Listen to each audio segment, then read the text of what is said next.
kan ka tɛmɛ sira minnu fɛ kunnafonidilaw an'olu ye o masala kɛ ni mana kun cɛ ka bɔ yen an bɛ sɔrɔ ka don kɔkan kibaruyaw la ani an yɛrɛ fɛ kibaruya misɛn minnu bɛ lakanako ta nasira fɛ Falaye chambre de commerce a ko ferekete ɲaaminen don dɛ korokaw murutilen don olu ko olu ma jɛn'u ta ye olu ye conférence de presse kɛ Sikaso kɔni bulo cinquantenaire ale tora a nɔ na Bamakɔ yan Maju fana tora a nɔ na i n'a fɔ Kayi cogo min na Seru Nuru ye se sɔrɔ cogo min Segu ta bɔra a ma han Segu ta bɔra a ma an na tila k'an da don ni kibaruya ninnu bɛɛ lajɛlen na.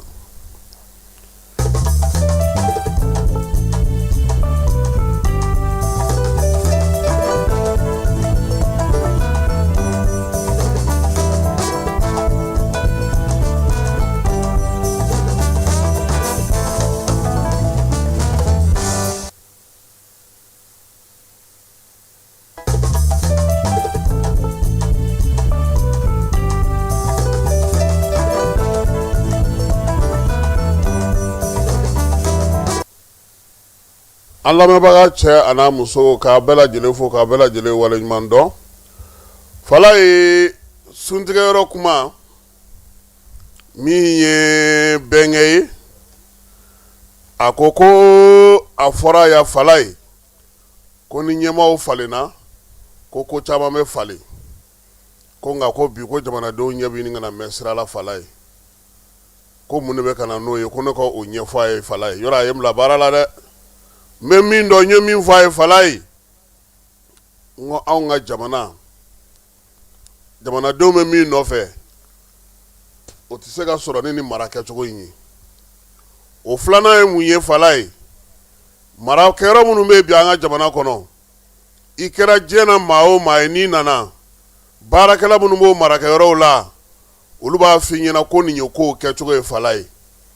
kabini e bɛ kow kɛcogo sɛgɛsɛgɛ fo ko kɛcogo bɛ taa ni e yɛrɛ ye o de la bi maa caman taar'i yɛrɛ sɔrɔ dunko juguya ni yuruguyurugu kɛnɛ kan n y'a f'i ɲɛna cogo min ale dunko juguya ni yuruguyurugu in Falaye a jiwoyo taara ni maa caman ye o ye DFM ye o ye régisseur ye o ye comptable ye nka don nataw la Falaye bɛ sɔn ka ye sange jukɔrɔ dɛ n ko bɛnkɛ ma n ko kow taacogo de ye nin ye ko wa k'ale bɛ min ɲini u fɛ Falaye u ka bɔ kow taacogo la u ka bɔ mara taabolo kɔrɔ in na u ka kɛ u yɛrɛ ye. Jamanadenw bɛ nɔfɛ u ka se ka sɔrɔ nin ye kununko suntigɛyɔrɔ kuma ye Falaye bɛnkɛ a bɛ labɛn na dɛ n t'a dɔn a bɛna taa wa a tɛna taa wa a kɔni bɛ munumunu salo la dugu in kɔnɔna na yan Ala ka n'a tunu dɔrɔn n'a tununa an bɛ sɛgɛn dɛ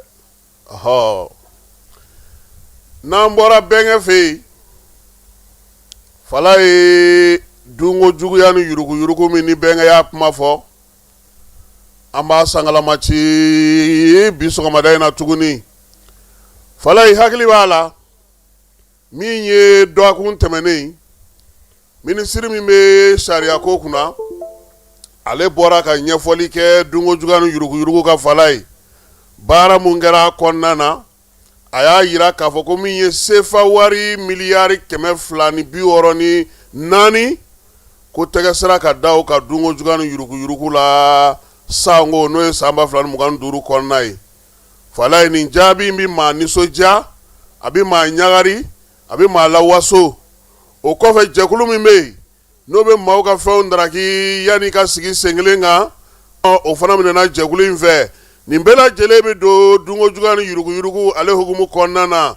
dunko juguya ni yuruguyurugu jamanakuntigi yɛrɛ ko ale tɛ se ka fɛn mun faamu fiyewu Falaye ko o y'o ye ale yɛrɛ tɛ se ka jɛn ni fɛn min ye a ti maa dɛmɛ min na a ti maa kɔkɔrɔ don min na o ye Falaye nka bi waati in na kɛnɛ kan min bɛ ka ye ani baara min bɛ ka kɛ n'o y'a sɔrɔ sariyatigɛlaw enquêteurs tribunal maaw juges procureurs magistrats Falaye ninnu bɛɛ lajɛlen wulilen don k'u jɔ k'u kɛlɛkɛfari da ka kɛlɛkɛminɛnw fana sigi sen kan o tile ye vérificateur tɛ vérificateur ye CENTIF tɛ CENTIF ye Falaye jamanadenw ko k'u ɲɛma fa dɛ k'olu ɲɛ bɛ min na ko halisa k'a bɛ ka dun Falaye o don ko n ye n to n ka munumunu salo la n taara bɔ an ka karamɔgɔba dɔ ka wajulu ka Falaye a ko maaw bɛ ka miliyari de dun ko wa ko min jɔrɔ b'ale la ko minnu bɛ k'a dun bi k'olu tɛ ka se ka minɛ Falaye ko minnu bɔra la k'olu de bɛ ka kiiri Falaye fɛn caman bɛ yen anga morike masonga dadula ministry tani kele toga be kibara dola sefa war milliard segi yurugu ko kuma do be sena nimbela jele ko refa anga sraba ko fanana ayira ga foni wati labayna ma tanyu ana kulu fana ngana mungana muke akuma be sena falai su anitle babu abeka munumunu munga ko jonu meka jamana wardu muna uteka seka mine munu meka barake bi falai anye nyiningali ke koni yaye ka fo ibe no mine ibi sege falai la yini ne beke ka yira ka fo sigana be ni yoro ina verificateur o clé walma ona nyana o falai ulu sega wuli ga joke ango ngoni wati la bayina ministry chama me falai ulu yu ka baraka yoro ba ulu mogo bla ka verificateur fe o jabi bora o directeur do gena falai nga ministry yeredu ka fo ministry yeredu jormina na tolu sega ulu sera ka sega ka baraka yoro sigana kera ka baraka yoro mununa falai ko lu seba unta ka tanu le kiri tigla mau fe ulu ko lu sega ko directeur genga bo barala ministry mi yere o ke alere du don ma le sega sorom babula ya dafowa jamana we somu da ma ya dafowa awe mindu sangona ya dafowa saram da ma e dofo olawa jamana ka musaka mi be na ka baraka na sankuru kara e dofo olawa falai o de la bi ma chaman kurule no ki sigi muna sabula foko ko tabulo koro de ni ye falai ni ko kechugo koro de ye sorobe yakuba ya yoro mununa sorobe ke yoro mununa war munu me mununa nga jamana kono abedi ma munu ma falai ni joroba bubulo ni place ba bubulo nube yoro bawla bi ko muna ko ulu erete nyini nga ka kimeli la de sa kono aye ni wari nzora aye munu kena aye jamana dongo kulu mako bole la falai ulu ba fe o de ka sigi senga ola abidonga fo minkera sebeye kane kasimu wele anya ni mbara indima nani ordonnance nani prévu ye nani facture falai mina bakuruba dira ma ke ka bara imbela jilenge jonne gange sege mawo mogobo o de la bi ma be ba yi ba nga jamana de sanga jamana woro ma falai fengelen fana be tinya do ama bango kuma chaba ngo ko tabulo koro ngo de be ka ansenge ko ni na bara kero la abe fina ko ni en ko inke chugo falai dungo juganu yurugu srafe namara srafe mali baraka yoro re ke chugo mali baraka yoro sigi chugo mali re maraka chugo mali ko ke chugo falai abere be bamako ya al na forasa ko ka Senegal feno sigi a biro ba be sigi bamako ya biro musanu muta sigi togo dawla falai war mi me du o taninga segila o tise foro ko nana na fora ko ka sraba dlan ni falai abedini hage miye mamunu me bla ko ka ta sraba la je na nyena na manye mi me du uluma no tundu na srala abike ga nye ama sesa anga jeni moko ta luka anga baraka wa angon me fengele fo fama o ye falai samya jimi na to fle niye na tara ka se zero do ka kaisra tota mobilité bo Senegal ka se ade aka gele de ni bara mi won me ke u ka wuli ka joge ka chesiri ke ka sigi sengelenga wa ma yinu fe fana falai anga brigadu anga gendarmerie anga police so u ka laje a chama ne bey ayoro do rebe yini ngal ke no asro gendarmerie re ka baraka ro do falai minanga yini nga duma u ka bla haga do konana u yeto cheka nye ni nunu sisina falai ala enfleter de scope mamina bi atisaka ke e ka dugu kelenta dugu konana police sigoro be gendarmerie sigoro be garde sigoro be o dugu le no nyana falai ko bingali kera yoro ko nga sika furaka nga suka sorola ngampi ni ye gendarmerie re ka so laje anga sigidawla ni ka postu laje ku ka brigadu laje ku sigoro laje falai akanga fali polisu ni minado kaka barabi ka kere miname kana ngame minye kachaya nga togo dawla nga dugubundu dawla ori aye togo kanye ni shiti se kanye kamara bela jelento mawbulo bamako ya falai o la ngo faso ere kanga so ali dungo juganu yurugu keleli mi flene na ma fo dungo do falai akana kanya ko fama drone ko ambe bala ko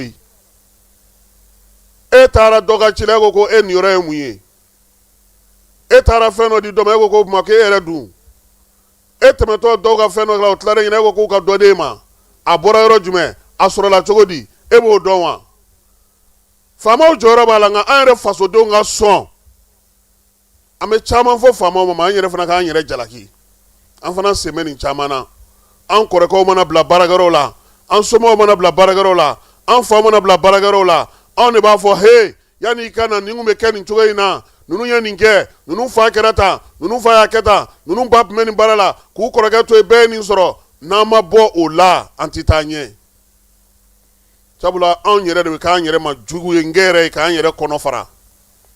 fasoden tilennen de bɛ jamana ɲɛmaa tilennen sɔrɔ fala ye n'an b'a fɛ an ka lafiya n'an b'a fɛ a ka kɛ ko ka kɛ o kɛcogo la polisi ta mana wuli aw ka maa bɛ yen wa gendarme ta mana wuli aw ka maa bɛ yen wa sodi mana wuli aw ka maa bɛ yen wa hali misiri kɔnɔna na fala ye tilali mana wuli ɲininkali bɛ kɛ e ka surun dɔ la a ko la n'an ma bɔ o la k'an yɛrɛ sigi an yɛrɛ ma i n'a fɔ bɛnkɛ y'a fɔ cogo min a ka gɛlɛ nin bɛɛ lajɛlen ka se ka ɲɛnabɔ n'i y'a ye ɲɛmaaw bɛ ka wuli ka jɔ kɛ bi ka cɛsiri kɛ ka fɛɛrɛw sigi sen kan dunko juguya ni yurugujugu ka kɛlɛ sabu u b'a dɔn k'a fɔ ko jamanadenw de don nka fɛɛrɛ jumɛn de bɛ se ka kɛ k'o ban anw jamanaden kelenw de bɛ baarakɛyɔrɔw ninnu na yen anw maliyɛn kelenw de bɛ a sigidaw la yen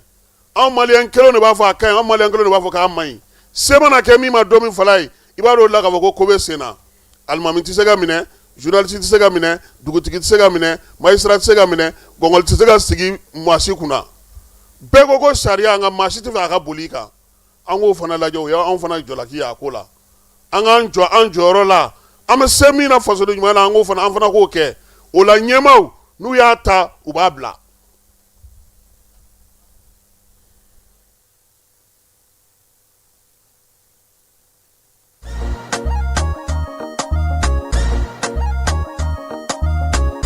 aw bisimila u tɛ lafiya la n'i ko u tɛ lafiya wulikajɔw bolodalen don walasa aw bɛ se ka lafiya sɔrɔ cogo min na ani hakilisigi aw ka séjour la anw fɛ Mopti yan kɛrɛnkɛrɛnnenya la Mopti Sevare ka kɛ ni kurantigɛtigɛ ye min ye hôtel lafiya Sevare ale ye wulikajɔw boloda ka se ka min ye awa fɛɛrɛ kɛrɛnkɛrɛnnen dɔw ta walasa aw bɛ se ka lafiya sɔrɔ cogo min na aw ka séjour la hôtel kɔnɔna na n'o ye ka panneau solaire installé min ye kurantigɛtigɛ o degun aw kana o ye séjour la l'hôtel yɛrɛ kɔnɔna na réservation ka kɛ kabi sisan min b'a to aw bɛ se k'aw ka séjour kɛ k'a sɔrɔ tɔɔrɔ tɛ aw kan degun tɛ aw kan hôtel lafiya hôtel lafiya ale filɛ nin Sevare Bangetaba yanni ka se aéroport sirafara ma station laban i kiniboloya fan fɛ i bi jigin o carré fɛ mètre 200 bɔɲango hôtel lafiya ale cokolen bɛ i kiniboloya fan fɛ i bɛ se ka weleli kɛ nɛgɛjuru siraw fɛ 21 42 14 11 76 01 01 98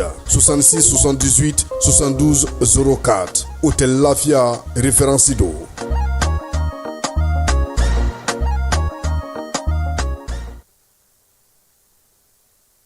bɛɛ lajɛlen ma aw minnu b'a fɛ ka voyager k'a sɔrɔ a ma degun sɔrɔ a ka voyage kɔnɔna na compagnie de transport Somatra u y'a kanu ka na ni kari kura caman ye kari minnu dilanna norme kɔnɔna na aw ka lafiya kama a suspension wo a climatisation a siège wo n'i ye kari jɔlen ye foyi tɛ jigin kɔnɔ i bɛ se ka don a kɔnɔna na cogo min na Somatra e ka kari Somatra ne ka kari Somatra anw ka kari o hukumu kɔnɔna na kari ninnu bɛ sira ta don ko don Bamako Segu San Moti Kucala ka taa se Sikaso ma Keɲeba Kita o ma ɲina Yoro di Sahel maaw kɔ ka taa se Kolokani Jijeni fo ka taa se Bɛnma ma Somatra fiɲɛ foroko Somatra ka wuli hɛrɛ la ka se hɛrɛ la walayi maaw ka mankanji a ye mago ɲɛ han tile fila in na minisiri min bɛ sirabaka ko kunna sira baara minnu daminɛna Bamakɔ kɔnɔna na a y'a ka directeur bila ka taa sira dɔw lajɛ fala ye kunun ko sira min ye taako fila ni segiko fila ye n'o o bɛ bɔ Bamakɔ Kuluba ka taa Katikaw fɛ yen route nationale 9 sanfɛ u taara o lajɛ a n'a kɛrɛfɛ sira mangani n'u b'a fɔ ma nanzarakan na ko Bretel ka bɔ Pɔnsekaw fɛ yen ka taa bɔ GMS fana na sa k'a daminɛ Pɔnse rond-point la ka taa se GMS la ni Samekaw fɛ yen nin sira ninnu n'o ye kilomɛtiri 7 ye olu bɛɛ lajɛlen baaraw taara lajɛ u bɛ cogo di nin waati in na jɛkulu minnu bɛ yen ni baara dilen don olu ma n'o ye Covec Mali ye u y'olu bɛɛ lajɛlen fana sɛgɛsɛgɛ ka baara taabolo ni baara nacogo k'olu bɛɛ lajɛlen lajɛ kunun ko min ye baaraw ye fala ye kɛmɛ siradala sa buruburu tan kɔni o sira ka kɛ nin waati in na min ye 33 kan o la min ye directeur national de route ye n'o ye Cheikh Oumar Diallo ye a ye baara minnu fana lajɛ o ye kilomɛtiri 7 ye min bɛ bɔ Kati dugu kɔnɔ ka na se i n'a fɔ an y'a fɔ cogo min na Kuluba munumunu yɔrɔ la Fala ye o fana kɔfɛ a taara i ɲɛda siraba dɔ in fana kan min bɛ bɔ Samɛ ka taa bɛɛ lajɛlen bɛn nagama k'a lajɛ kɛnɛ ka ye k'a kɔni y'a fɔ baarakɛlaw ye Fala ye k'u ka dɔ fara o darawuli kan olu ka jɔ ni cɛsiri minnu fana bɛ sira la kɔlɔsi n'o ye contrôleur ye k'u fana ka ye kuma bɛɛ ninnu kɛrɛfɛ yaasa sira ninnu waati minnu fɔra u ka se ka ban o kɔnɔna na kununko minisiri min bɛ siraba dilanko kunna an ka jamana kɔnɔ ale ka kunnafoni yɔrɔ maaw ye nin fɔ n'an bɔra an bɛ taa Kulukorokaw fɛ yen Kulukoro bulon o dayɛlɛ la jamana ɲɛmaaw y'a yira sa k'a fɔ an ka sariya sumakɔrɔ laadalatigiw ni dugutigiw ni kabilatigiw ko sigiyɔrɔ ka ɲini u ye n'o ye bulon ye bulon in ale kɔni kurumokarila kununko premier ministre fɛ Kulukorokaw ta o kɛra fɔlɔ ye i b'a dɔn k'a fɔ kabini novembre kalo san 2022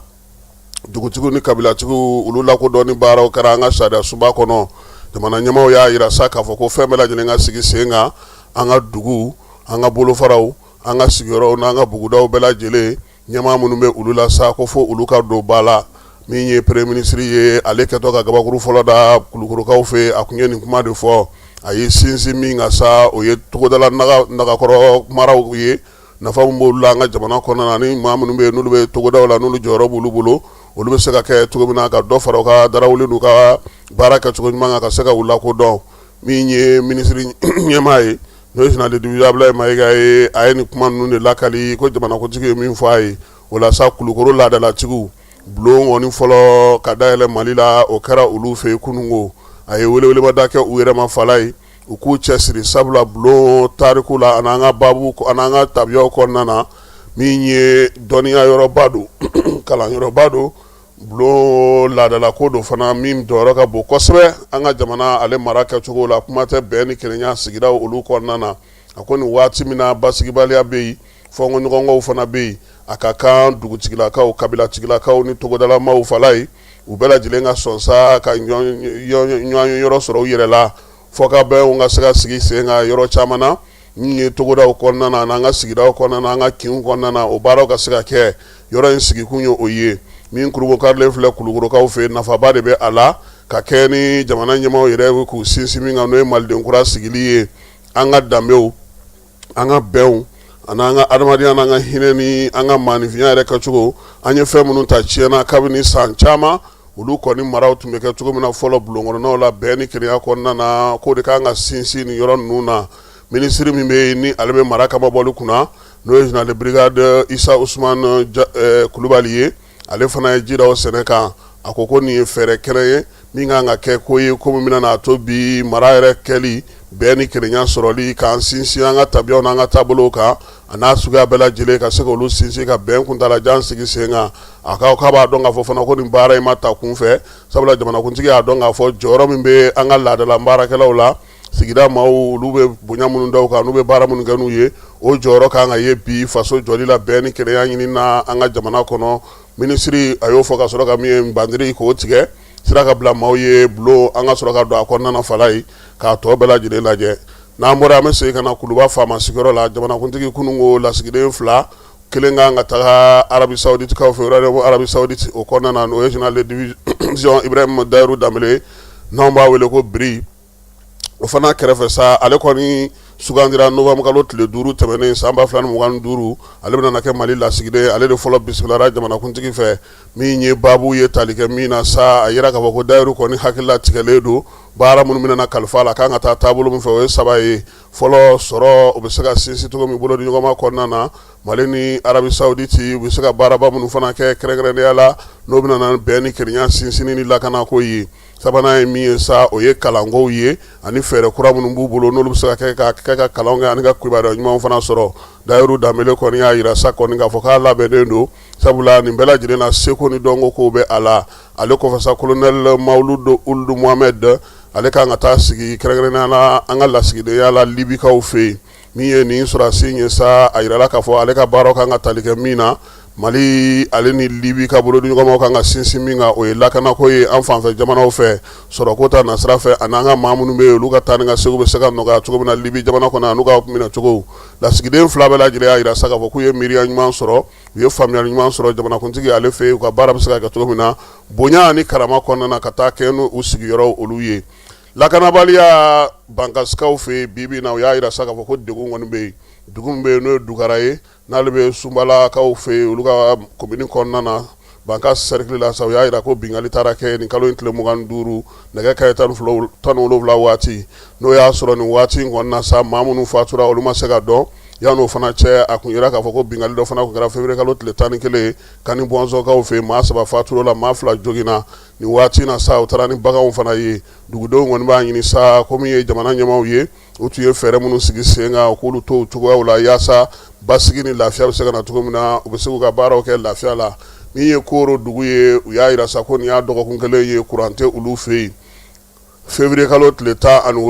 o kɛra olu ka courant tigɛli ye courant in kɔni tigɛli a bɔra min na sa o ye ko taji de tɛ yen dugudenw kɔni bɛ ka welelema da sa taji bɛ se ka sɔrɔ cogo min na ka na kɛ u ka groupe ale kɔnɔ u bɛ se ka courant sɔrɔ cogo min na bankasikaw courant tigɛ sababuya la sa olu kɔni ye frigo sɔrɔ frigo min bɛ marché tile la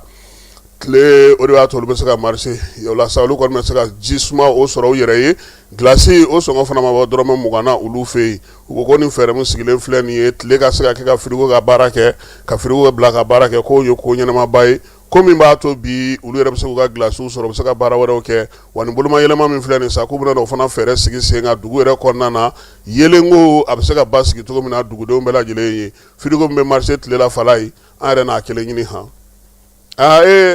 maa bi ko cogo dɔn a bankasi bɛ nin sɔrɔ Segu ɲɛ cogo di f'an ka taa ni dɔ ye Segu de an sɔnkokaw fɛ yen kɛnɛya ko ta nasira fɛ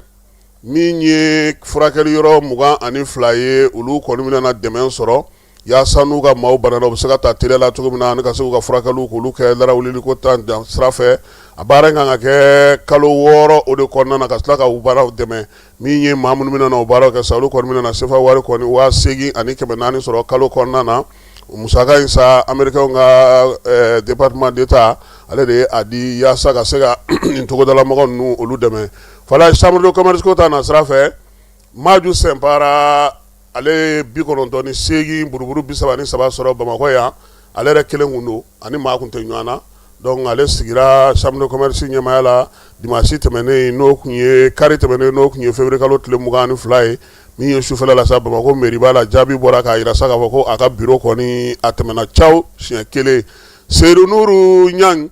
ale fana ye se sɔrɔ Kayikaw fɛ yen kɛrɛnkɛrɛnnenya la bɛnkan min y'a to sa n'ale fana ka liste kɛra kelen ye Seydou Nourou Niang ye foli ni tanuni kɛ bɛɛ lajɛlen ye Segu ta bɔlen don a ma fala ye sabula min ye Adama Kuma ye ale ni Ibrahima Dugure kun kan ka ɲɔgɔn sɔrɔ gouverneur y'a jira sa ko a ko basigilen tɛ kununko Korokaw Baɲangarakaw fɛ olu ye laseli kɛ k'a jira sa k'a fɔ ko kalata in kɛra cogo min na k'a ma kɛ olu sago ye u ye min fɔ conférence de presse senfɛ kununko an ka a y'a lamɛn ale y'a a y'a lamɛn ale min kun y'u ka kuma latigɛla ye kununko an sigikun ye bi ye min ye au fait chambre de commerce Koro tɔgɔ la élection ko kuma mun sera an ma yan voilà pour que an ka participer élection Bandiagara région na voilà comme gouvernement kun ye laɲini kɛ région kura ninnu création na Bandiagara ka se k'a ka cɛbɔw bɔ pour que u bɛ se ka baara kɛ au niveau national maintenant ka kalafili dɔw boloda o kalafili in kɔnɔna na ni min mana se ka saraba cɛ ale ka se ka Bandiagara Bankasi Koro a ka kɛ u ka cɛbɔ ye quoi maintenant o kɔnɔna de la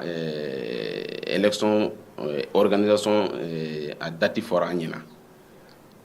donc date in kɔnɔna na tardivement parce que an ye élection yɛrɛ kuma mɛn le 13 janvier donc o y'a sɔrɔ dépôt yɛrɛ tɔ kun ye 2 semaines de donc n'a ta bɛn an y'an cɛsiri an ye wulikajɔw boloda texte y'a fɔ cogo min fɛn ma bɔ a la fɛn ma fara a kan an kɔni ye baara kɛ n'o de ye an ye commerçants fara ɲɔgɔn kan u ye min fɔ texte kɔnɔ an ye baara kɛ o cogoya de la donc o kɔfɛ an ye taara an ka dépôt kɛ Bandiagara donc u ye u ka recensement kɛ ka publication kɛ donc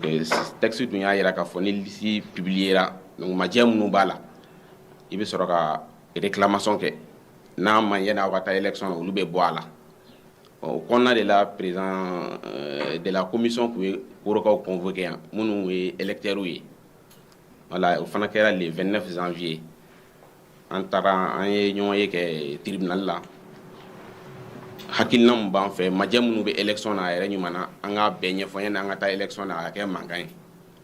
donc kuma dira an ma an y'a yira k'a fɔ a ka nin hakilina in ka ɲi kojugu maintenant n'a ma ɲɛ ko élection de don mɔgɔ fila ou bien jamakulu fila olu de bɛ ɲɔgɔn na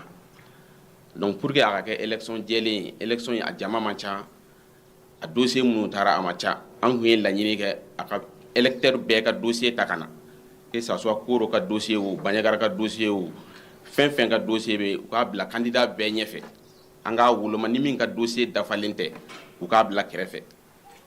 ni min ka dossier dafalen u k'a bila kɛrɛfɛ ni min ta man ɲi fana u ka bila kɛrɛfɛ o la an ka liste ɲɛnɛman bɔ an ka taa élection na o kan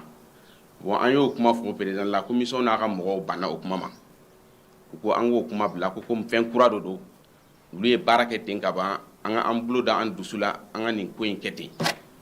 an ko bon n'a ma ɲɛ ni élection de kɔni an ka taa jɛlenya kan an ye min fɔ an k'a kɛ o cogoya la pour que élection ka se ka tɛmɛ a kɛcogo ɲuman na bon an ye ɲɔgɔn sama an kɔni ye kuma dan o yɔrɔ la bɛɛ ma kɛ parce que olu ye an deli an ka nin ko in to tan komi ko kura de don an ka to tan hali n'a ma ɲɛ an ka taa élection na ten an kɔni o m'an kunkolo minɛ o sariya dun fana y'a yira k'a fɔ ni o sugu kɛra n'a m'i kunkolo minɛ i bɛ se ka président de la commission écrit ko minnu kɛlen filɛ nin ye vraiment majɛw b'a la a y'a lajɛ a ye majɛ ninnu b'a la pour que élection jɛlen bɛ se ka kɛ cogo min bon o kɔnɔna de la an ye président écrit a délibéré kɛra u ye notification ci an ma an y'a lajɛ a ka jaabi ninnu kɔnɔna na nimisiwasa t'a la et puis an mago bɛ point minnu na an m'a touché donc toujours o texte kelen de fana b'a yira k'a fɔ ni président ye délibéré kɛ n'a ye jaabi di n'a jaabi m'aw diya aw bɛ se ka ministre saisi ministre du commerce donc an y'a lajɛ fana délai kɔnɔ an ye délai respecté an ye message ci ka taa ministre ma an ye lettre ci ka taa donc an kun bɛ ministre ka jaabi kɔnɔna de la yala élection an bɛna kɛ cogo di pour que mankan ka na bɔ a la fɛn ka na bɔ a la déjà que majɛw kɔni an y'a souligner commission mɔgɔw banna olu y'u bolo da fɛn bɛɛ kan pour que a kana dayɛlɛ donc ministre an bolo a bɛna jaabi dɔ d'a ma min b'a to bɛn kɔnɔ an bɛ se ka taa élection na an bɛ k'o kɔnɔ à notre grande surprise u ko an ka taa élection na an ma ministre ka jaabi sɔrɔ foyi o kɔnɔna de la u taara u ka élection kɛ u yɛrɛ ye Koro ka kelen ma participer élection na déjà an yɛrɛ y'a ye ŋaniya ɲuman t'u kɔnɔ ko in na o de kama an ye média mɔgɔw wele bi ka welewelemada kɛ ka kuma in fɔ bɛɛ k'a lajɛ jamana bɛ yɔrɔ min na sisan mankan man ɲi an ka région ye réseau kura de ye Bandiagara o Koro Bankasi a bɛɛ ye mɔgɔ kelenw de n'a ma kɛ ni commission de bɛ na an fara ka bɔ ɲɔgɔn na an ma différence foyi ye anw cɛla yan donc an ye min ɲini commission mɔgɔw fɛ dɔrɔn u ka baara kɛ jɛlenya kan walima bɛn ka kɛ an ka liste kelen kɛ an ka taa baara kɛ n'o yɛrɛ tɛ kɛ élection min fɔra u ka fɛn woloma k'a bila règlement na an ka taa élection na laɲini kɛra o de ban kɛra o de ma voilà welewele kan min b'an bolo jamana ka ɲɛsin jamana ɲɛmɔgɔw ma komi baara kɛcogo bɛɛ yɛlɛmana donc n'a ma ɲɛ ko élection olu yɛrɛ ye hakilinan sɔrɔ k'a fɔ Bandiagara kɛra région kura ye ka nin autonomie d'u ma olu yɛrɛ ka se ka cɛbɔ bɔ u yɛrɛ ye Bankasi Koro Bandiagara u ka mɔgɔ dɔw bɔ ni min mana tɛmɛ jɛlenya kan ale ka u représenter donc n'a ma ɲɛ n'o kɛra ka ban texte ni u ka respecter an b'o de ɲini jamana ɲɛmɔgɔw fɛ u ka commission mɔgɔw hali sisan a ma tiɲɛ u bɛ se ka wele bila u ma ko mun kɛra tan ni tiɲɛ de don u k'u segin u kɔ parce que an bɛ bɛn de kɔ an bɛ ka commerçants ka fara ɲɔgɔn kan an ka baara kɛ ɲɔgɔn fɛ an b'o de kɔ bon nin kɔfɛ an kɔni toujours an bɛ to sariya ka bolo de kan sariya texte y'a fɔ cogo min toujours an b'o de kɔnɔ wa hali n'an bɛna an ka réclamation kɛ an bɛna to texte de kɔnɔ k'an ka baara kɛ ka taa commission sigira Koro représentant foyi t'a la o de kama an ko majɛ bɛ fɛn na u ka na dossier ninnu bɛɛ ye bɛɛ ɲɛna candidat bɛɛ ɲɛna a ka vérifier ni min ta ka ɲi a ka bila ni min ta man ɲi a ka bila ban kɛra o de ma o yɛrɛ de nana ni ko in yɛrɛ sigasigannaba yɛrɛ kɛra o de ye commission mɔgɔw ka sigasigana kɛra o de ye an sigar'u la o yɔrɔ de la sinon a jama man ca u ka dossier ta ka na bɛɛ k'a lajɛ min ka ɲi min man ɲi a ka bila kɛrɛfɛ an ka liste ɲɛnama bɔ an ka taa élection na ne bolo o man gɛlɛn quoi ala ni cɛsiri bolo parce que commerce Koro commerce ni Bandiagara commerce bɛɛ b'a dɔn k'a fɔ en matière de commerce pour pèse lourd aka giri o ye ko in bɛɛ kɛ cogo bɛɛ ka u sen d'a kan pour que vraiment a ka to Bandiagara bolo mais ala barikala an ye ka wulikajɔ kɛra sababu ye an ye dossier minnu fɔra an ka ɲinini na a ka ca a cayara an ma jɔ a la hali n'a kɛra jɛlɛya kan hali bi in na an pɛrɛnnen don. Yaya Aya ale ye koro jagokɛlaw ka kumalasela ye u ye barosigi ka kunungo ka kɛ ni kalatako ye fala alisa chambre de commerce bureau sugu la an ka sigidaw la Sikasokaw fɛ min ye Abdoulaye Jawara ye n'an b'a fɔ ma ko bulo cinquantenaire ale tɛmɛna u ye danaya kurakura ale ka ko a ka to Sikaso chambre de commerce o ɲɛmaaya la ni maa 4 olu bɛɛ lajɛlen kɔni bilara sa san 5 baara la min ye Abdoulaye Jawara ye hôtel cinquantenaire tigi ale de ye fala ye an b'a fɔ a n'a ka cɛdenw ka baara ko halisa ala ka danaya sinsin an bɛ taa fan fɛ an bɛ sɔrɔ ka segin ka na ni an ka kibaruya tɔw ye. Dugutigi ni wari dafara e passe d'a kan ka sira di ne ma. Sunkalo e kunkolo ate dugu wari ko o d'i ma fo dugu ani dugu o wara t'a de o kɔni kuma t'a la sa e ka sama mɔnɛ to yen i yɛrɛ ta Sitan Sidi ka numéro filɛ nin wari ci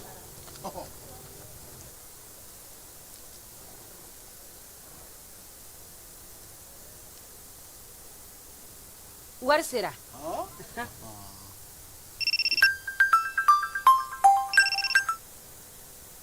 Allo i ye wari sɔrɔ o ɲɛna tiɲɛ yɛrɛ la ko ni sama bɛ maa min ɲɛ ko n komi t'i gosi ngonga sama mɔnɛ i yɛrɛ ta a sɔngɔ ka nɔgɔn ni Mali wari ci sira bɛɛ ye dépôt ye fu ye wari bɛ ci fu ni application ye wa bɔsara ye musaka fitinin ye sama mɔnɛ ji ni courant bɛ sara n'a ye crédit bɛ ta n'a ye sanni feere bɛ kɛ n'a ye sama mɔnɛ nin y'anw maliyɛnw ta ye a y'a si filɛ ka nkalon bɔ n da.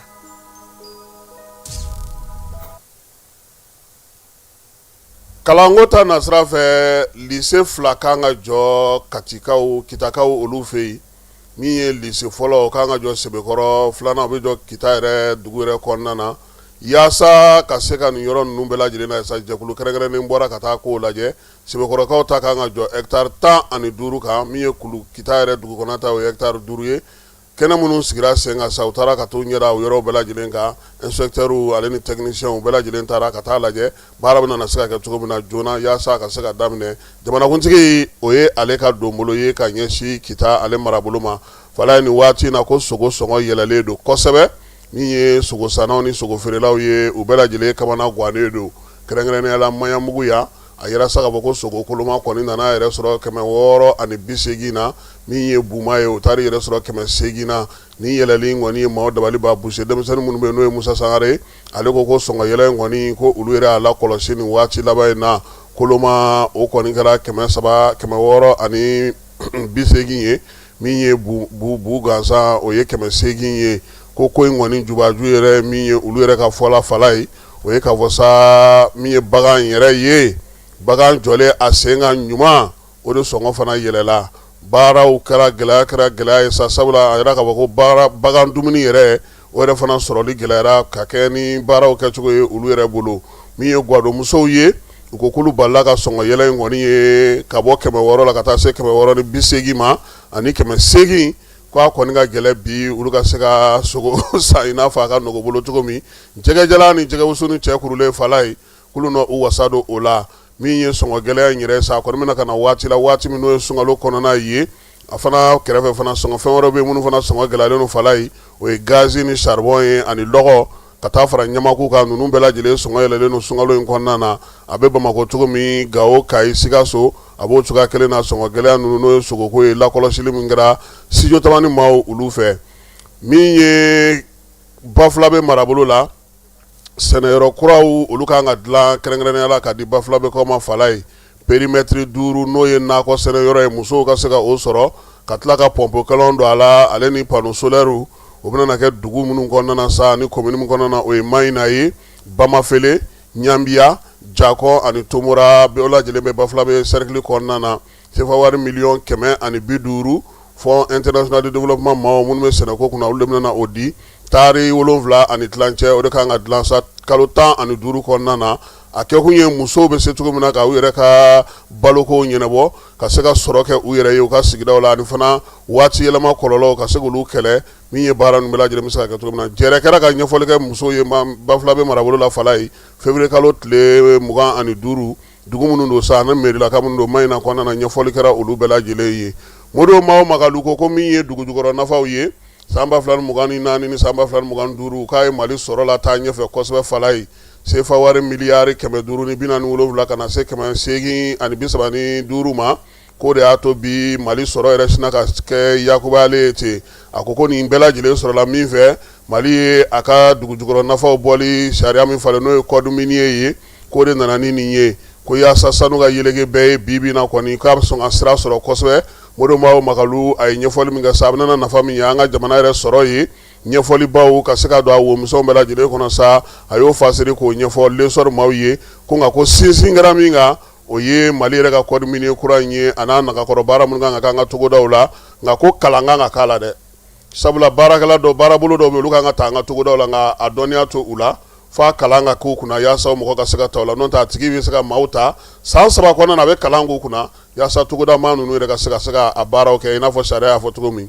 UEMOA ale ka jɛrɛ 11 na o kɛra Mali kɔnɔ yan baaraw bɛ ka kɛ dunanjigiso dɔ kɔnɔna na sa yɛlɛmaba minnu kan ka k'u la politique ko ta na sira fɛ musakaw bɛ se ka yɛlɛma cogo min na baara yɛrɛ kan ka sigi sen kelen kan cogo min na san 2026 kɔnɔ u kan ka o kimɛli baaraw olu kɛ min ye seko ni dɔnko kɛnɛ ka Fala ye jɛkulu min bɛ n'a bɛ fɔ ma sa ko association Parijola n'a ɲɛmaayaba bɛ Moro Makalu bolo Sajola maire danga ale baro sigi ka kunu dumunikɛyɔrɔ de la Bamakɔ yan u ka fɛɛrɛ kɛnɛ min kan ka sigi n'o ye festival culturel ye Bambuku Parijola Fala ye tako 6 na k'a dɔgɔdara han mai kalo tile 15 ka taa bila mai kalo tile 24 na k'an na taa ɲɔgɔn sɔrɔ min ye Sajolakaw fɛ Fala ye Bambuku culturel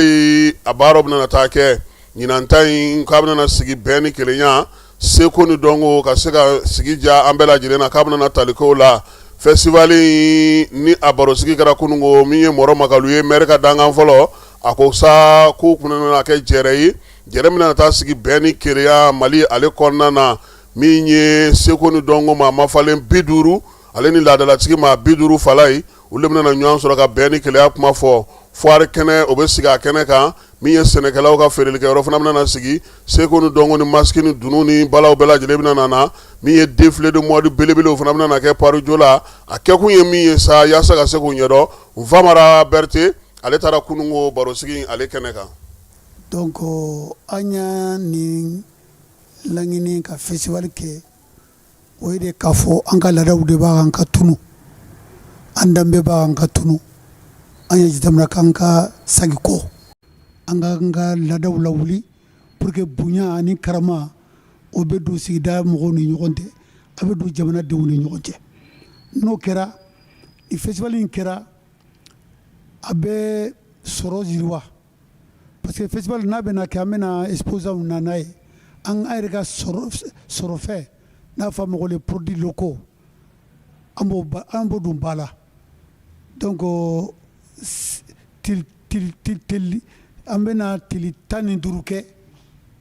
ɲɔgɔnna kɛ a bɛna fɔ tile 10 ka taa fɔ tile 15 la an b'o kɛ ka sɔrɔ yiriwa commune kɔnɔ mais a bɛna mɔgɔw ka pouvoir d'achat ka dɔ fara o kan a bɛna parce que sɔrɔ firi ni sanni ni firi bɛ kɛ yɔrɔ o yɔrɔ o bɛ sɔrɔ k'o fɔ donc sɔrɔ fanfɛla la dɔ bɛ fara an ka mɔgɔw ka sɔrɔ kan dɔ bɛ fara o kan dɔw b'o ka gɛlɛya la sani o ka bɔ fo Kayi Sajola ka taa Kayi o bɛna produit bɛɛ sɔrɔ o ɲakɔrɔ tabaski saliba ɲakɔrɔla la fɛn bɛɛ bɛ sɔrɔ Sajola da ɲɔgɔn na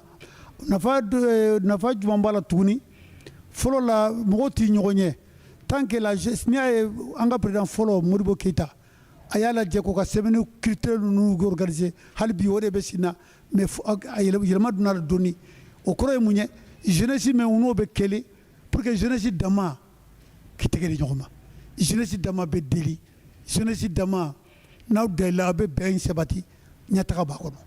o ɲataga b'a kɔnɔ donc an b'a fɛ ka jamana ɲɛmɔgɔw o ka hakilinata ye bɛn min ye o hakilinata ye karama min ye festival in y'o dɔ de ye o levier dɔ de ye Banbugu in bɛ ko dɔ de kofɔ Banbugu yɛrɛ tɔgɔ ye mun ye Kayikaw b'a Worodugu yanfa k'a ye Worodugu yanfa mais o Banbugu tun ye canton 15 de ye chef de canton ɲa b'a la wagati bɛɛ canton 15 o canton 15 a b'a ta Sajolama ka taga Mayina ka taga Jalafara ka continuer ka taga Sitakili ka continuer ka taga fo Keɲeba fo ka taga fo Sénégal Falimé la nin de tun ye Banbugu ye o Banbugu laada yɔrɔ dɔ donc o laada min n'a b'a kan ka sa n'an b'a to fitini min tora an bolo an ka laada la k'an k'o sinsin k'an ka ni k'o la pour que k'o labalo quoi donc o kɛnɛ n b'a ɲini bɛɛ fɛ o kɛnɛ man kan ka fɔ mɔgɔ kɔ. Festival ni mɔgɔ min b'a faamuya la festival ye Banbugu de ye Banbugu dun ye Jalafara a b'a kɔnɔla la Sajola b'a kɔnɔla la Keɲeba b'a kɔnɔla la Kɔnkodugu b'a kɔnɔla la jamana min b'a kanton min b'a kɔnɔla la ka ca donc ni mɔgɔ min y'a faamuya ni nin ko in wulila yɔrɔ o yɔrɔ i bɛ kɛ sababu de ye ka na ka dɛmɛ kɛ i sen ka don a la cogo min na quoi k'a fɔ bɛɛ ɲɛna tulon tɛ sobe taara sobe fana a bɛ yɔrɔ o yɔrɔ n'a nana a man kan ka tulon fana sa donc ne kɔni bɛ min fɔ bɛɛ lajɛlen ye bɛɛ k'a dɔn k'a fɔ nin baara in Banbugu objectif fɛn fɛn b'a la festival in na an k'an jija an k'a dɛmɛ denmisɛnninw kɛlɛ bɛ anw de bolo denmisɛnninw de bolo kɛlɛ bɛ musow de bolo kɛlɛ bɛ jɔnw bolo ani kunnafonidilaw donc n y'a fɔ cogo min na an bɛɛ b'an jija hali bi an ka sira festival in dɛmɛ k'a dɛmɛ financièrement k'a dɛmɛ moralement k'a dɛmɛ sur tous les plans ni i bɛ fɛn fɛn dɔn donc n'an y'a dɛmɛ ani bɛɛ wulila o cogo la je crois que baara in bɛ ɲa. Fala ye n'Ala sɔnna a ma min ye musow ka don hukumu kɔnɔna na ye Sulemani Sise denmuso n'o ye Fatu Sise n'an b'a wele ko Batu ale bɛ labɛnna ani un de lasigidenso maaw u bɛna n'a ka ja n'o o ye furu ye k'a jira maaw la mars kalo tile 7 a kɔni taara kunungo min ye indien ka lasigidenso la Balabugukaw fɛ yen an b'a fɔ yɔrɔ ma ko tubabu quartier a taara wala n'o k'u wari ba fitini daba ye k'i bɛ sɛgɛn dɛ e taara tubabu quartier la n'i bɛ taa tubabu ɲamanin de woloma ka na ni fɛnw ye k'e bɔra tubabu quartier la e tɛgɛlankolon ka na e ni mangoro mana e ni foyi mana non e ma taa tubabu quartier la hali kun ka taa i sigi danganda la o ka fisa n'o k'i taara tubabu quartier la ye yɔrɔ in bɛ yen min ye n'i ye pont tigɛ dɔrɔn i numan fɛ n'i bɛ ka bɔ dugu kɔnɔ nka n'i bɛ fɛ ka yɛlɛ pont kan i b'a ye kini fɛ n'i tɛmɛna alimanw ka lasigidenso la a yɛrɛ ɲɛsinnen don pont yɛrɛ ma net baara in kan ka kɛ yen ni Ala sɔnna ma Sulemani Sise denmuso n'o ye Fatu Sise ani indien kɔni bɛnna kan n'o ye un de lasigidenso maaw ye yaasa baara in ka se ka kɛ an balimakɛ a n'an dɔgɔkɛ n'o o ye Prince Jalo ye an ye kibaruya sɔrɔ ko a ye degun sɔrɔ Fala ye kunungo min ye nɛgɛ kanɲɛ 1 waati ale bɔra Sheikh Amadu Tijani Sek fɛ yen n'an b'a fɔ ma ko Black Buddha a kun taar'o fo ko fari man di a la ani excellence a b'a fɔ ma bɔlɔlɔ sanfɛ ko excellence a n'o de tun bɛ ɲɔgɔn fɛ u tilalen pewu u donna mobili kɔnɔ k'u kunda min ye Prince Jalo yɛrɛ ka so kan u selen tuma min na ni mobili jɔra u ɲɛ bɛ cɛ dɔ la a bɛ dibi la ye a n'a ka a ɲɛdaw bɛ dogolen don maa kofɔlen sa ale kɔni fana ja ale bɛ k'u bɛlɛn waati min na Prince ni excellence bɛ ka jigin a nana bɔ excellence kɔfɛ ka mugu ci Prince sen na mugu cilen Prince bolila ko a ye mugu ci n'a ye mugu ci na a b'a fɔ k'a bɛ labɛn tuma min na ko ka filanan ci a yɛrɛ ma se k'a yɛrɛ ka pistolet charger donc ale kɛlen ka boli ka taa Prince donna a sigiɲɔgɔnw fɛ yen sigiɲɔgɔn ninnu ye garo de kɛ Prince sen na min bɛ se ka kɛ ka joli jɔ ka sɔrɔ k'a cɛ joona ka taa n'a ye dɔgɔtɔrɔso dɔ la an yɛrɛ kɛrɛfɛ yan Banankabugu la nka bi bi in na dɔgɔtɔrɔ ko n ma ko a tɛ se a ni ma u ye fɛɛrɛ mun sigi sen kan ka se ka joli lajɔ bali kɔni donna sen na ka bɔ u bɛ k'a furakɛ an bɛ dugawu kɛ sa Prince Ala k'a kisi ni ɲɔgɔnna wɛrɛ ma Fala ye sabula nin tigi tun bɛ fɛ k'a faa de an bɛ dugawu kɛ Ala k'a se k'a yɛrɛ ma Fala ye ne kɔni ni Prince ma ɲɔgɔn ye yɔrɔ si k'a ma bɔ jama la ka na ne fo an ye moti kɛ an ye tumutu kɛ ka gawo kɛ wa voyage caman fana na ani wagɛ de tun bɛ ɲɔgɔn fɛ donc bi n'a ye nin degun sɔrɔ an b'a wale ɲuman dɔn a ye k'a fɔ ko ala k'a kisi a ɲɔgɔnna ma ala k'a segin a yɛrɛ ma n'ala sɔnna a ma an na taa ɲɛ d'a kan k'a ye ka se ka kuma a fɛ fana sabula a bɔra maa min fana fɛ o y'an kɔrɔkɛba de ye Sekamadu Sani Sek n'o ye Black Buddha ye a bɔra o de fɛ yen o fana tun fari man d'a la o yɛrɛ tilara ka bɔ yen tuguni ka na dɔgɔtɔrɔso la surɔ ka n'a lajɛ ka dugawu don k'a ye an fana bɛ dugawu don kɛ prince ye ko ala k'a kisi a ɲɔgɔnna wɛrɛ ma min ye Mali seko ni dɔnko tigilamaw bɛɛ lajɛlen ala k'u kisi ni ɲɔgɔnna gɛrɛgɛrɛ ma fala ye farikolo ɲɛnajɛ ko ta nasira fɛ an b'a yira sa k'a fɔ ko min ye an ka sɛgɛw ye minnu bɛ ɲɛbila balontan na yaasa ka se ka taga Qatar kɛnɛ ka coupe du monde na fala ye n'o ye basketkɛlaw ye u doncogo ɲɛna tulon na han kunungo u ye Egypte minɛ ka 86 kɛ olu la olu ta kɛra 77 ye min y'an ka denmisɛnw ye an b'u fo ka baara kɛcogo ɲuman na nin tulon daminɛ ka ɲi fala ninnu bɛ se sɔrɔ nka aw tɛ ninnu lajɛli fɛ fiyewu a dun bɛ egili ye dɛ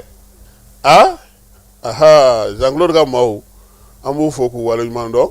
min ye baara ye k'a kɛcogo ka ɲi kosɛbɛ nin waati in na n'an bɔr'o la sa an bɛ a da bɛɛ lajɛlen tulo kan sa k'a jira k'a fɔ ko jamana yɛrɛ lakanako la fala ye sangaw fɛ yen ko halisa ko basigi kɛlen tɛ yɔrɔ caman na sira caman fana ka Mali ni jamanaw ni ɲɔgɔn cɛ i n'a fɔ Burkina o dancɛw la bi bi in na ko binkaliw bɛ ka kɛ min ye Kayi sira fana kan sa jira k'a fɔ ko Janga ni Marilakaw fɛ yen sɛgɛla Masuruna na yen fana min ye Bamaɲɔlen ka walekɛbaw ye u ye dugutalaw lajigi ka bɔ mobili kɔnɔ k'u f'u ye musow ka sigi fan dɔ in fɛ cɛw ka taa fan dɔ in fɛ min ye musow ye olu ni cɛw kana dorogo ɲɔgɔn na Bamakɔ ni Kayi sira ka maa caman y'o yira k'o fɔ min ye indépendant ye ale y'o fasirili kɛ an bɛ t'e fan fɛ an bɛ sɔrɔ ka na kɔkan kibaruyaw olu kɛnɛ kan. bɛɛ lajɛlen ma aw minnu b'a fɛ ka voyager k'a sɔrɔ a ma degun sɔrɔ a ka voyage kɔnɔna na compagnie de transport Somatra u y'a kanu ka na ni kari kura caman ye kari minnu dilanna norme kɔnɔna na aw ka lafiya kama a suspension wo a climatisation a siège wo n'i ye kari jɔlen ye foyi tɛ jigin kɔnɔ i bɛ se ka don a kɔnɔna na cogo min na Somatra e ka kari Somatra ne ka kari Somatra anw ka kari o hukumu kɔnɔna na kari ninnu bɛ sira ta don ko don Bamako Segu San Moti Kucala ka taa se Sikaso ma Keɲeba Kita o ma ɲina Yoro di Sahel maaw kɔ ka taa se Kolokani Jijeni fo ka taa se Bɛnba ma Somatra fiɲɛ foroko Somatra ka wuli hɛrɛ la ka se hɛrɛ la. Kɔkan kibaruyaw an b'o daminɛ Ganakaw fɛ yen Ganakaw ka jamana minisiri b'u ka jamana wɛrɛ sira ɲɛnabɔ ko kunna n'o ye Samuel Okudeze Toko Akabula Wakaye fala ye ale taara kunungo Ukrainekaw fɛ yen min ye Ukraine ka taa fɔ a jamanadenw ɲɛna ko Ganaka fila bɛ u fɛ yen k'u kɛlen don k'olu minɛ k'u kun kan ka taa kɛlɛ la Irisilakaw fɛ yen min ye Ganakaw ye sa ko k'u d'u ma o segin n'u ka jamana na cogo min nin kɔni kɛra kunungo min ye kibaruya dira Ganakaw yɛrɛ ka ɲɛmaw fɛ k'u ka ɲɛmaw kun talen don Kiyevukaw fɛ yen kɛrɛnkɛrɛnnenya n'o ye Ukraine faaba ye Zimbabwe y'a yira k'a fɔ sa maa kɔni bɛ sa n'o bɛ dugujukɔrɔ nafa bɔ olu fɛ yen kɛrɛnkɛrɛnnenya lithium k'u y'a u ka minɛnw bɛɛ lajɛlen minɛ k'a baara jɔ pewu maa si kana taa ni dɔrɔmɛ kelen wo sɔgɔlen ye ka bɔ olu ka jamana kɔnɔ tuguni sabula ko baara bɛ ka kɛ namara ani bingali la fala ye waleya u y'a fɔ yɔrɔ min u y'a lawaleya dɔgɔninw fɛ u ka minisiri min bɛ u ka dugujukɔrɔ nafa kunna ale ye kibaruya fasiri Ukraine ale ni Irisika kɛlɛ hukumu kɔnɔna na drone 420 min ye ka ɲɛsin ani misili 39 Ukrainekaw ko sa ko alamisa araba su ka taa se alamisa ma ko de kɔni binna olu ka yɔrɔ kan yɔrɔ 10 ɲɔgɔnna ko olu bɛɛ lajɛlen tiɲɛna u ka marabolo 8 kɔnɔna na Volodymyr Zelensky ale de ni kibaruya in fɔ waati min na Ukraine ni Irisika ka sigi ka fɔ kɛ Genèvekaw fɛ yaasa kɛlɛ in bɛ se ka ban cogo min fala ye ko san 2000 ale ni 25 kɔnɔna na journaliste maa 129 olu de fatura u fatura kɛlɛdagaw la dɔw fana pastora janfanw olu fana senfɛ kɛrɛnkɛrɛnnenya la min ye kɛlɛba min kɔni kɛra Gazakaw fɛ yen a caman kɔni tora o senfɛ Amerikaw ka baɲumankɛtɔn min filɛ nin ye sa n'o sigilen don kunnafonidilaw ka ko kunna diɲɛ seleke naani kɔnɔna na a ko k'a fan caman kɔni maa faama fan caman fagara kɛrɛnkɛrɛnnenya la Israel ale ye kɛlɛ min ta ka t'o sigi Gazakaw da la ko caman fatura o de senfɛ nin bɛ dan sigi sɔgɔmada in na kibaruyaw la kibaruya mun dira ma Falaye Keyita ne yɛrɛ fɛ foli ni tanu in an b'a ta k'a ɲɛsin Yaya Fofana ma Falaye n'i b'a fɛ ka ɲuman sɔrɔ dɛ namara tɛ nido min na Falaye i bɛ taa Torokɔrɔbugu Joliba terrain fanfɛla la Yaya Fofana i b'ale sɔrɔ yen ale kɔni ka nido ye ɲɔgɔn tɛ ɲɔgɔn ma da ye an bɛ Sori Kɛmɛso fo a n'a ka denbaya bɛɛ lajɛlen Caman Diko ale ye moto taxi bolila ye kununko a nana bɔ an fɛ yan filaninw fa don han Falaye filaninw b'a bolo an b'a fana fo k'a waleɲuman ka Bayiba fo min ye Jaba ye k'a Sidibe ale bɛ Salakaw ka sigi la fulamuso k'an ka foli bɛ s'a ma Siriman Bacili monsieur le maire k'ale fana fo Seydou Sako Jalafara maire a b'an dɛmɛ kosɛbɛ Falaye an b'a fana fo ko ani ce ani baraji Moro Makalu k'a fana fo maire dangan do Sajola kɔnɔna na min ye Amadu Gasama ale bɛ domaine na ka taa se Bayiba ma mairie du district kɔnɔna na Marfin Ndiaye i b'o dɔn wa Falaye tɛ gorongofin dɔn i ye kojugu kɛ dɛ i kɔni bɛ barawuli dɔn i bɛ barawuli dɔn dɛ i bɛ sobolilaw kɔni ka tɔn fana dɔn sokurusi kɛnɛ so min tɔgɔ dalen don général Sajo Kamara la i y'o tɔgɔ kɔni mɛn o tigi de ye Marfin ye Marfin Ndiaye a ɲini k'a dɔn ne Falaye ni Marfin bɛnna o ka fisa i ma dɛ an b'a fɔ sɔgɔmada in na ale fana ye barawulika ye a kɔrɔkɛ an n'o de ye baara kɛ kosɛbɛ n'o ye Mori Ndiaye Ala ka hinɛ a la politique ko ta nasira fɛ ale tun bɛ Sinɛdi faso yiri waati na Ala k'a dayɔrɔ sumaya Ala ka hinɛ an ka taabaw bɛɛ lajɛlen na u y'an kɔ kiti min Ala k'o nɔgɔya n'u bɛ jɛmu Ala k'o nɔgɔya Ala ka waati wɛrɛ jira aw yɛrɛ la sunkalo tile 10 o ye bi ye ka bɛn juma fana ma Ala ka bato bɛɛ lajɛlen minɛ Ala ka timiko ɲuman d'an bɛɛ lajɛlen ma a k'an bɛn waati wɛrɛ an ka ɲɔgɔn dɛmɛ ka binŋɛnikɛlaw ni maafalaw ni walijugu tigilamaw kɛlɛ a y'anw dɛmɛ an k'aw dɛmɛ ka binŋɛnikɛlaw ni maafalaw ni walijugu tigilamaw kɛlɛ n'a ye kunnafoni sɔrɔ binŋɛnikɛlaw ni maafalaw ni walijugu tigilamaw kan a ye nɛgɛjuru ci dɛmɛso la nɛgɛjuru sira fɛ wari tɛ sara min na 80 00 11 20 walima 80 00 11 22 walima 98 17 36 75 n ko 98